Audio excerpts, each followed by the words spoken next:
So, Mia, welcome to the Twinkle Star Dance podcast. We're so excited to speak with you today. Can you take us back to the beginning at like what first sparked your love for dance? Maybe just go back to what really ignited your passion for dance and teaching. So as long as I can remember, I just love dance. I was about 2 years old, and my mom took me to the local dance studio, and they said we don't take them till they're three. And my mom was like, "Please, please take her. Please, I don't care if she just stands there. Please take her. She's driving me nuts. All she wants to do is dance." And it's just, I've just always had that inside me, I guess. And the teacher was like, "All right, we'll take her, but don't be surprised if she just stands there at recital."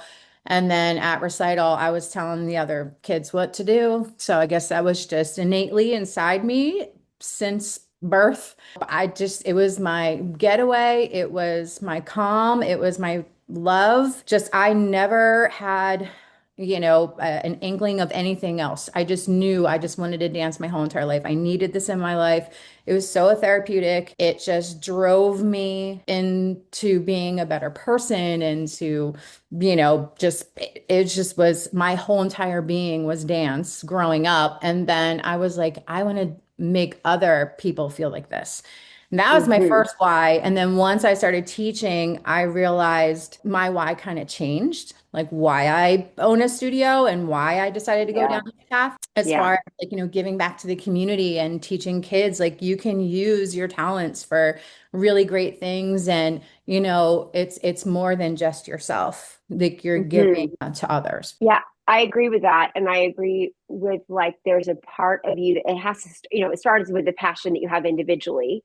And then when you realize, oh, well, I can take this and spread it. And whether you have them for a month or, like 13 years, it stays with them. One thing that you said that resonated was it's feeling like you're at home.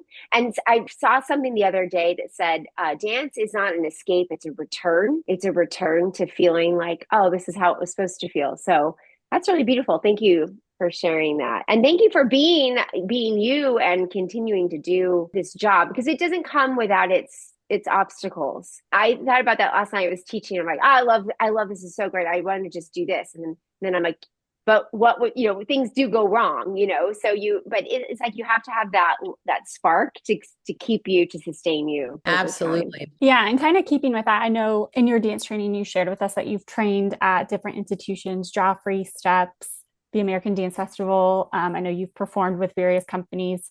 How do you think those experiences shaped you as an artist, but also a teacher? That's a great question. So I just put myself out there because I love dance so much. I wanted to absorb everything that I possibly could, learn from different instructors, learn from, different choreographers and teachers and mentors. I feel like every time I would go to a convention or go to, take class or train somewhere else, I always took something from that experience that helped progress me as a dancer. And I would learn little things that actually helped me be a better dance teacher later on down the road that I didn't realize at that moment. And then I find myself going back to, the mentor I had, or, going back to those things and teaching my kids those little pieces that helped me create me as a dancer, but also as a person and also and then as a teacher, as a studio owner.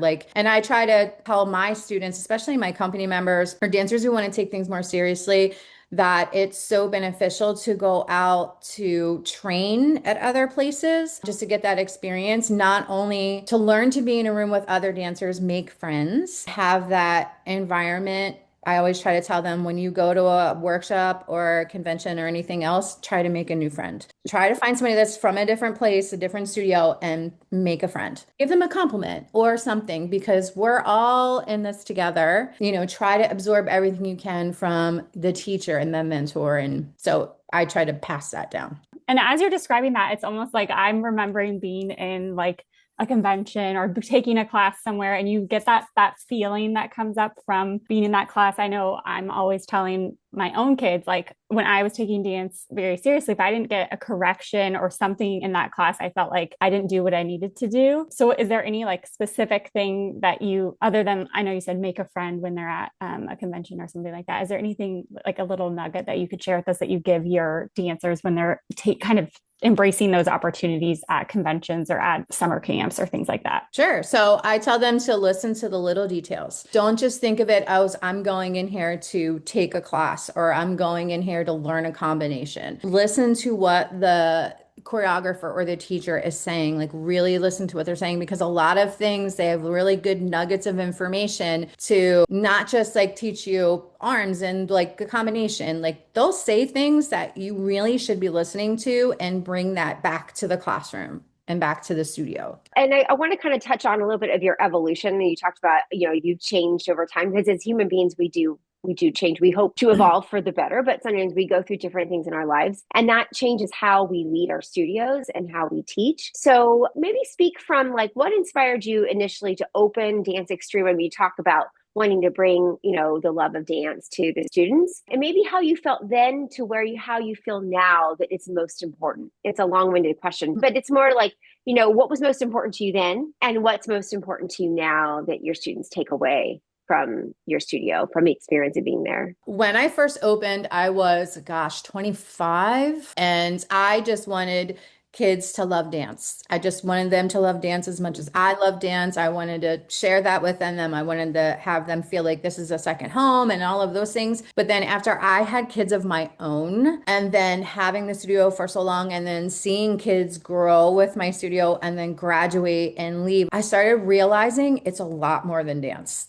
They're learning life skills. Being honest, right? 95% of your students that come in your door and leave or graduate, whatever the case is, they're going to be a dentist, a lawyer, a doctor, a chess player, whatever they want to be. They're not going to be, a rockhead. Or a dancer or maybe a studio owner or whatever. It's super important that they learn these life skills that are going to take them to those jobs, learning how to work with each other, learning teamwork, learning that sense of responsibility of, coming to class. Time management is huge. Like I've had previous dancers, like they are calling me after college, like come visit. They're like, Miss Mea, you have taught me so much, even just time management. My roommates have no idea how to manage their time and they're freaking out.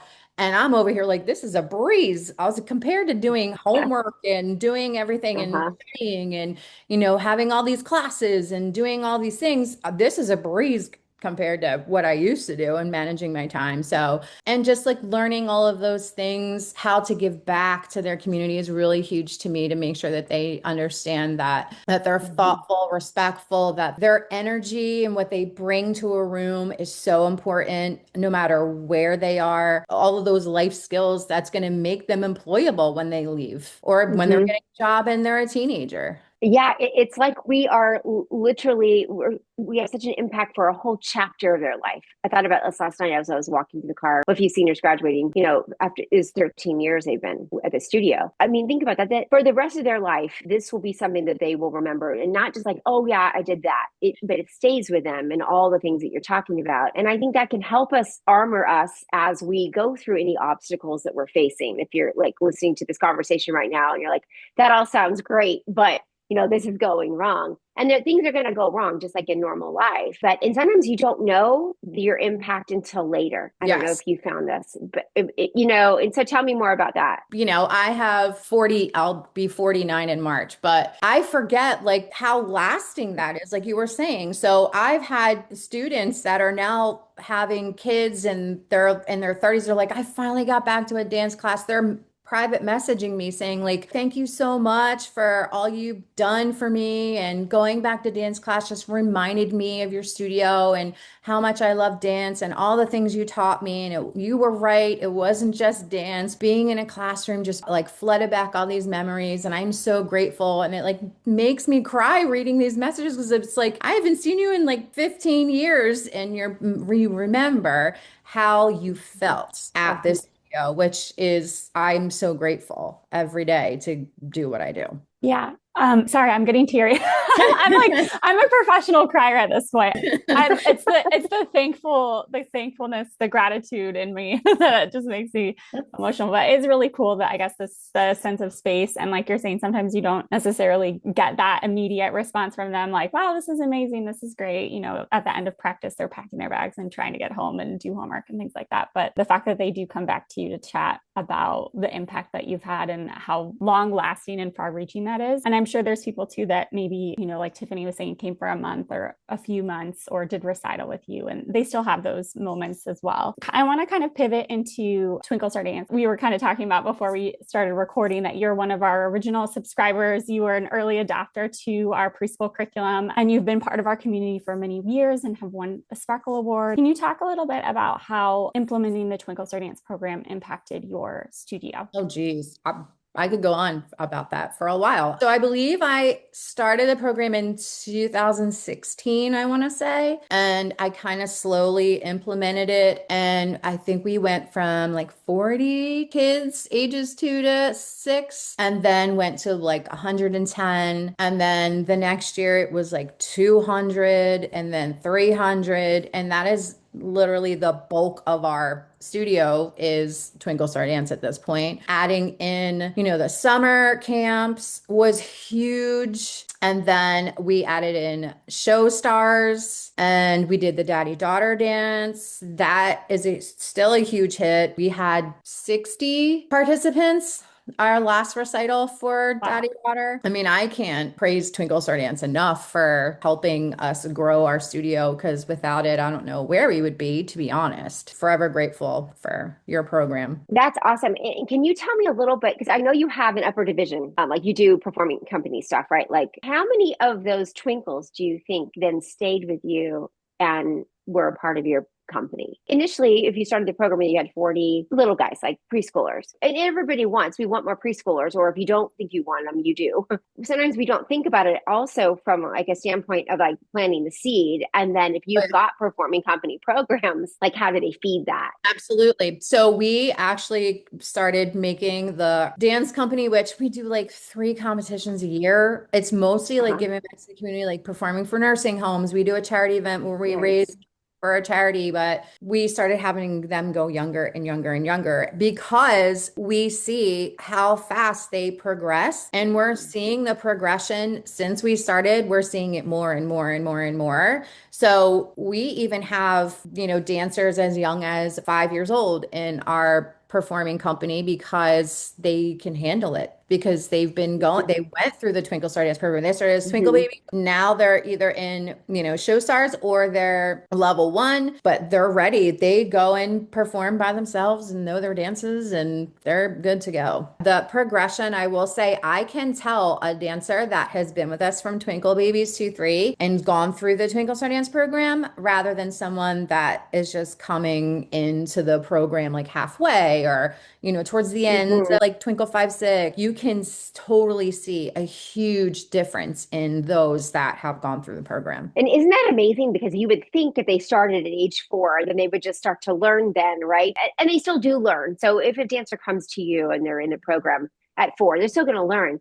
But it isn't, because at age 2, you're like, what are they really, I guess the question could be from somebody, what are they really learning? I completely agree with you, because if I see a 4 or 5-year-old, I'm like, okay, they've been with us for like 3 years. Yes, they have. It's like they pick those little things up. Yes, they can catch up sort of, but that really warms my heart to hear that, because, as much as we want our preschool programs to just engage the dancers and make it fun and grow our studio. For me, my main goal was actually I wanted them to learn something. I wanted it to be not just like an obstacle course kind of like fun class that then when they went to do a real dance class, they're like, what is this? Right. So I wanted it to be a seamless transition between like, this is what we think is best for a 3-year-old. And then when you get to pre-ballet at 5 or show stars or whatever it is, then it's not this like new experience of having to pay attention. So tell me a little bit about like dancer engagement in studio culture. You've been with us for a long time. So maybe this is just the way it's always been. But if you can think back to before you started the program to now, what would be the difference with dancer engagement and then also like just the studio culture?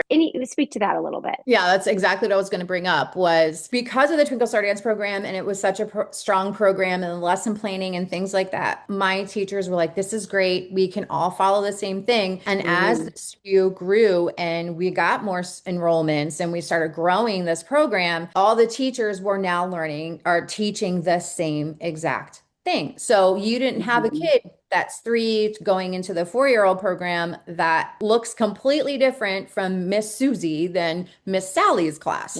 So it's really great to have that consistency. I think it's so important. And especially if you have a dancer that's like, oh, they were sick one week and then they go to Miss Susie's class. Miss Susie's class is doing the same thing as Miss Sally's class. Just the consistency there really helps build that too, so that when they go to the next level, say they are all from different classes and they go to Twinkle 4-5 and they come from 3-4, they all have the same skill set. That has been a blessing. And going back to what we were saying before, my teachers know, my staff will go, you've been doing Twinkle Star Dance program, you are new. You are tell the difference between who's been going through the program and who hasn't.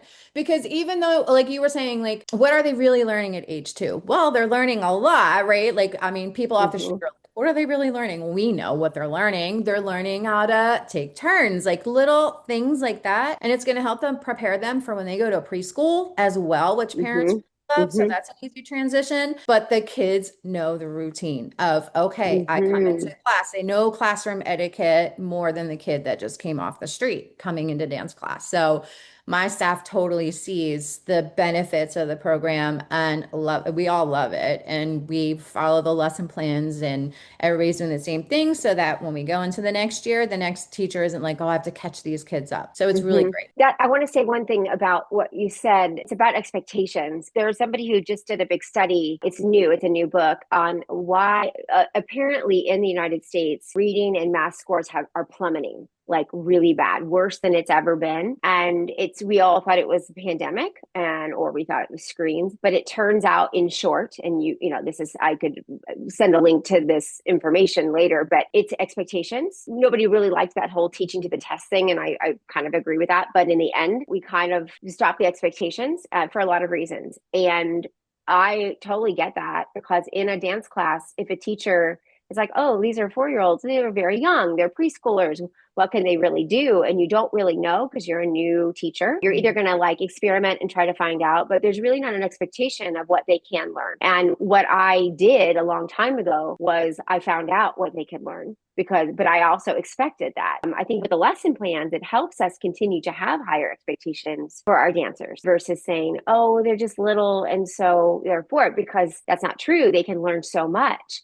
And even an expectation for like our 2-3s that they can't come in and they can't follow supercharges all of these cognitive abilities that they're going to, like you said, take with them to preschool. Or we do have to be able to follow directions, and in as much as we want everyone to be their authentic self, we need focuses where it's at. So if a child can't focus on anything, they can't learn anything. And I think dance really helps them embody that focus. That's really great. I know Amanda wants to ask you some questions, I think, about what you do in your community, because I can go on all a day about like cognitive abilities of the 2-3s. But absolutely. I mean, we see it. I see it. Like there's kids that are 4 years old and they know we don't even have to tell them clean up your dots or do this. We're moving on to the next section of the class. They just it gets to the point of the year that they just do it automatically. Like the class runs almost itself, if I could say that. But yeah, it's crazy. But they get that repetition and they need that. And if you go back to the literature of what children, like if you go back to theorists that say they should do this by this point and they'll do this by this point, and we look at our Twinkle Stars, we're like, they're doing it like a whole year and a half before. And I really do think it's because of the structure of the class helps, right? But it really is embodied movement and multisensory movement and the things that they're getting in a dance class. I know you opened the podcast talking about how being involved in your community and giving back is really kind of one of your pillars for your studio or part of the mission now? Originally it was like, I want kids to love dance, but now it's like, I also want them to understand the impact that they have in their community. Can you talk a little bit about maybe some events that you do or how you kind of set that expectation and then have your dancers rise to that? We do several events with our company. So we have a performance company and we have our competition team, but they all together do the same events. So we'll perform at nursing homes. We like to do it right before Thanksgiving because maybe a lot of the residents at their nursing home don't get a lot of visitors. We write them cards for the nursing homes. We perform for them. We'll go to community events like in the towns, the local towns, and we'll perform there that they ask us to come. And we're doing a tree lighting actually on Friday to perform for the community. We don't really get anything out of it as far as like people signing up for dance. It's just them to bring joy to the community and things like that.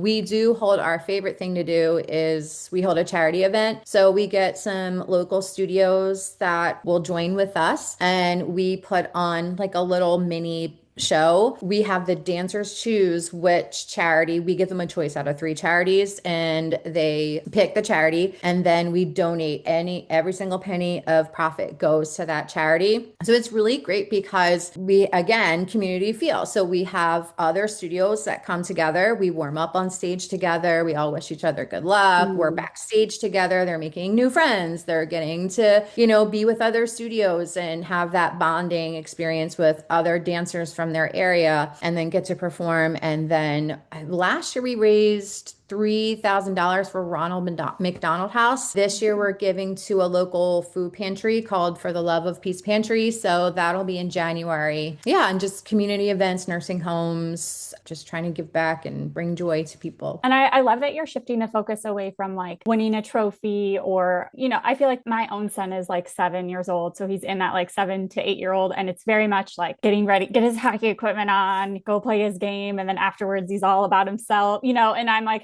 okay, we need to squash this because it's amazing that you can skate that great or you scored that goal. But there's also, I think, something to taking something that they're passionate about, like dance, and bringing it into service and showing them like, yes, through dance, you can do a performance, go to a nursing home and show them and share that interaction with them. Because I'm definitely like, okay, how do we get this? You love what this piece of it, but how do we take that beyond just going and scoring a goal and winning a game or, going and winning a trophy on stage? And I think you're onto something with bringing your other studios in your local community together and using dance as the vehicle to, raise funds for Ronald McDonald or a local pantry or something like that. That's really cool. It's hard. Like, especially with my competitive dancers that do competitions, it's hard. They're very much like, I want to win. I joke around and call it Rainbow Kitten Surprise Award.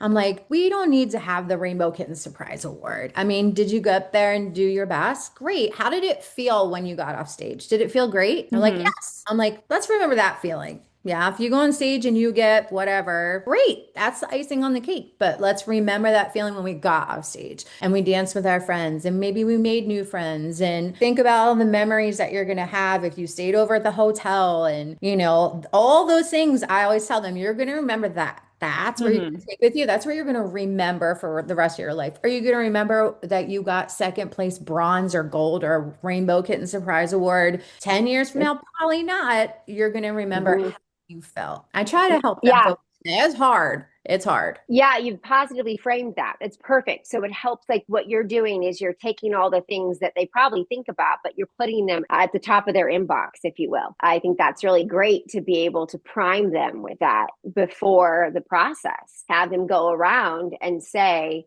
what are you most looking forward to? And you're not probably going to find a child that's like winning. Of course, that might be something that they're interested in, because in the end, we don't want to like downplay that, because that's the thing that makes it great, right? You're trying to reach a goal, and that's fantastic. I think that makes, like you said, the college student that said, I can manage my time because she was trying to reach a goal. If it was something that was like, wasn't as challenging, she may not be wanting to reach it, but it's like keeping it within the reach. But when you go around and ask what are they looking forward to, it's probably going to be like hanging out at the hotel with my friends or going up and down in the elevators, or I don't know, all those, all the things. My kids used to go up and down the escalator up and down, and you're like, okay, well, this is fine. They weren't really, causing too much problems, but there's so much more that goes into it. It's good to frame that and prime them with those, like that kind of mindset before they get into that. Because, when you come back from that, if you haven't primed them, then their little disappointments become bigger. And we are in a generation of parents who are very, very sensitive. We're all sensitive to our kids, but very, very, very sensitive to how their kids feel all the time. If they're feeling a certain way, why? We could, but we know, you and I at this point, Amanda's learning, we all learn it. We all learn it the same way. Because if your kid is disappointment, you feel the same disappointment. You're like, oh, ouch. But you can't do anything for them because you're not them. So I think it's helpful right now to help prime that. But that sort of talks a little bit to like your leadership, Mea. And what I'm hearing from you is like you just have a very warm and you have a generosity about you. You have a very generous spirit. But from the beginning, I feel like this is who you were. It wasn't like you changed. Like you said, from the very beginning, you knew you wanted to do this. And my hat's off to you doing the community service because you think, oh, I'm going to take my kids to perform at a community place, and someone's going to come sign up. They're not going to. You're doing it because you literally are. That's who you are. I'd like to ask a little bit just about you professionally. You've come to some of our conferences. We worked together with Diamond Circle, which was a lot of fun. Twinkle Star Dance it's a preschool curriculum and Show Stars curriculum, of course. But we also help with leadership and business training and help studios grow. So how has your experience with Twinkle Star Dance helped you professionally in that way? It's a good question. And thank you for saying all those nice things. Twinkle Star Dance program has helped me. I used to call them like combo classes. It helps so much with marketing as well. It also took me out of having to do all of the lesson planning, making sure my staff was on top of one another, making sure like, oh, did you do this? Like the curriculum itself just took a weight off of my shoulders of worrying of who's doing what. I mean, obviously, I still have to make sure my staff members are following along, but the weight that was lifted off of me was great so that I could have the time to do the other leadership things that I have to do. Being there for staff, if they have a question like, oh, this one dancer is having a really hard time behaving in class, or, just the little things. And the Twinkle Star Dance marketing is phenomenal. We do use Studio Hub, so we use the marketing through that, and it has skyrocketed. Our business has been really great with that too. Ever since we started the curriculum, I feel like I'm able to do more of what I need to do as a leader, as studio owner. It also gives me back some time as a mom, which is really great. I know obviously owning your studio for several decades, and then also just the journey of like kind of transitioning from dance teacher, studio owner, all of that. I'm sure it's not without obstacles. I know I have been even just in building the studio facing, obstacles with permitting and things like that I'm like, wow, if I would have known this, I don't know that I would have opened a studio. But what were some of your biggest challenges or obstacles that you kind of overcome in your journey as a studio owner in a business? I mean, the C word, COVID. That was hard. That was a little scary, but because we had such a set curriculum and we had everything under control, like I was actually watching California to see what you guys were doing. And then I would go, all right, in about 2 weeks, it's going to hit to us. And when you guys would get accepted to do something, then New Jersey would. So I was kind of like just monitoring things, but we only lost about 10% of my studio, which I'm very blessed because a lot of other people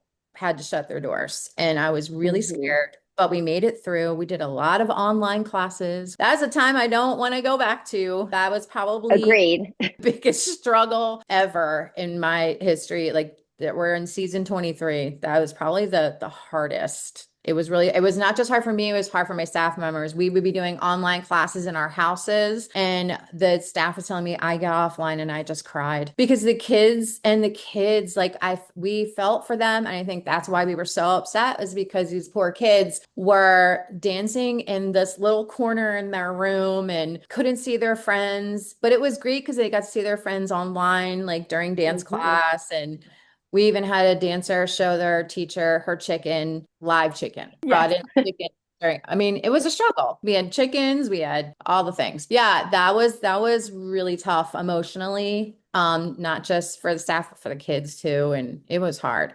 It was really hard. Can you I agree. Oh man, you were year 23, I was year 20. And you sort of think, okay, it's going to get easier. Things get easier in life. I'm so glad you made it through. And as like you said, some people didn't. A lot of people did. But can you pinpoint a particular mindset you had? Was there just a certain thought that helped like catapult you or continue the process for you? What really drove me was the kids because I Hmm. felt so bad for them just seeing them online. And when I was teaching classes, I was seeing them online. My daughter was taking classes in the corner while I was trying to teach in the other room. But seeing her, she would cry. She was like, I just miss dance. I miss being at the studio. I miss it. And it was just tough seeing the kids all like sometimes they would cry online. It was rough. But what took me through was because I was like, you know what? Because we had already bought recital costumes. 'Cause it was March. So I was like, I'm going to do everything in my power to make sure that these kids have a recital. I'll figure it out. That was my drive Hmm. because I had seniors that couldn't even go to their senior trip. They couldn't even really have a full graduation. They couldn't go to prom. So many things were taken from these kids that I was like, I'm gonna make this happen. I don't care how, I'm gonna figure it out. We had our recital in August outside in the heat. We had 9 recitals because we only could only have so many people outside gathered Right. together. We're sitting Yes, there with I the remember. sanitizers outside. We're like, checking everybody's temperature as they came in to the outside. We made it happen. That was my goal. I was like, I am not letting these kids down. And that was it. That was my driving force. So it sounds like you had just this really gritty idea of like this is just it's going to work. And but I think there's optimism in there, and I think you have to maybe what I was hearing from you is like no, this will work and I'm going to make it work. And because somebody listening right now to this could be going through something that the studio like what trying to get a studio open, trying to get permits, a teacher has quit, so many things could be going wrong, or you have an illness in your family and you can't teach your classes. And like you said, you looked at the kids and you're like, well, this is important to them. I do also think in what you said, I agree with that. It made the studio, like at that time I was tired too. You didn't say you were tired, but I was a little tired and I was like, oh, okay, this is kind of nice. But then you realize, oh wow, how important it was to these kids. Because sometimes you think, does anyone care about this? Because you get complaints, and you're like, you think that one or two complainers is how everyone feels, but it's not. And they don't get recital, and they don't get those milestones every year. It's like I didn't know what month it was because it was June and we weren't doing a recital. But it's that optimism and always like or hope and the feeling of it will get better or I will make it better. Studio owners are very resilient. We're a resilient bunch. If anyone's thinking about giving this up or whatever, maybe there is something better for you to do. But there's nothing more impactful, I think, than teaching dance and having, like you said, having them for that amount of time, maybe for those chapters of their lives. So thank you. I'm so glad we got past it. Yeah. I Oh my am. gosh. I mean, Zoom is good for meetings, but honestly, like I see some of the things in the studio and I'm like, no, take it away. Take the fans away, the box fans. We had this sprayer thing, the bug Yeah. sprayer. Being less 6 foot boxes we Yeah. had to put in the dance room. So just to pivot for just a second, and again, like these interviews are really warm my heart, and thank you for being here and sharing all of this information with us, and just opening up your thoughts and what has made this process for you both challenging and amazing. But what advice would you give any studio owners struggling with like maybe it's preschool enrollment, teacher training, burnout, a lot of things? But what kind of guidance could you offer after how many years has it been now? I'm in my 23rd season now. After 23 years, you have a lot of wisdom. So what kind of, guidance would you give them? First of all, everything is temporary. I know it's hard, Mm, especially if you have, I like to call them passionate parents. We all have passionate parents. We know who we're talking about, but we always focus on these 1 or 2 passionate parents. Don't forget, out of those 2 parents, you have hundreds other of parents and families and dancers that are there, that are happy, that they're not complaining or they're not consistently a problem and they're not one of your passionate parents. Don't focus on just those people. because you have all these other people you should be focusing on, the ones that Mhm. love what you stand for. They love the culture of your studio. They love what you're doing. We tend as studio owners to just focus on the ones that are the loudest, and just know that everything is temporary, that it might feel like a lot at the moment, but a lot of times if you just take a deep breath, sleep on it, or, try to really get through it, you'll come out on the other side even better. And it's a life experience that, say it happens again, unfortunately, it might. And you'll know how to get through it the next time because you'll have a learned experience of how to get through it, and Mhm. you'll have that knowledge, and it'll just get easier each time if that same thing keeps happening. Or, you just get more courage. You learn how to set boundaries. You have to learn to do all of those things. And it does take a long time, and it's really hard. It's not easy. Our job is not easy because we are such feelers, because we're artists. It's hard to set those boundaries, but it's so important for your mental health and for your wellness to make sure that you set those boundaries for yourself and give yourself grace too. We all get upset. It's okay to be upset. It's all right. Just know it's temporary. You'll get through it. It just might take a little time, and just be patient and give yourself grace. I love that. I think the patient part, and then what you're saying about like, okay, if it happens again, which it will, because it's not if, it's when, it's you'll have the tools to be able to get through it. And definitely when you're in like a hard season or going through something, it's hard to focus on that. But I think that's really good advice to keep for a new studio owner or someone that is,